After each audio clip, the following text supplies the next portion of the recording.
नमस्कार मु डीसीपी भुवनेश्वर आपण मानक गोटे नुआ प्रकार साइबर फ्रॉड विषय रे सचेतन करने को चाहूँगी। आजिकाली देखा जाउछि गोटे नुआ प्रकार साइबर फ्रॉड चली जड़े व्यक्ति को कॉल आसुची व्हाट्सएप रे किंबा अन्य इंटरनेट या नॉर्मल रे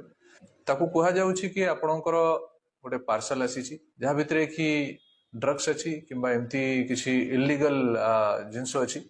या छड़ा ताकू कहा जाउछि कि आपन नारे गोटे वारंट आसी और आपन को अरेस्ट कर दिया जिवो आ ये सब कहि कि से लोक को डराया जाउछि तापरे कॉल को गोटे अन्य व्यक्ति पाखरे ट्रांसफर कर दिया जाउछि जे कि तार परिचय पुलिस अधिकारी हिसाब रे दोछि आ से यूनिफॉर्म रे देखा जाउछि विक्टिम को स्काइप रो गोटे लिंक पठाया जाउछि आउ ताकू वीडियो कॉलिंग माध्यम रे ताकू कहा जाउछि कि तुमको अरेस्ट कर दिया जाइछि तमे हमर कस्टडी रे अछो तुम डिटेंशन रे अछो आ ताकू लंबा लंबा समय ताकू बसा होउछि ताकू डिप्रेस करा होउछि आ ताकू तार जिते भी पैसा बैंक रे अछि से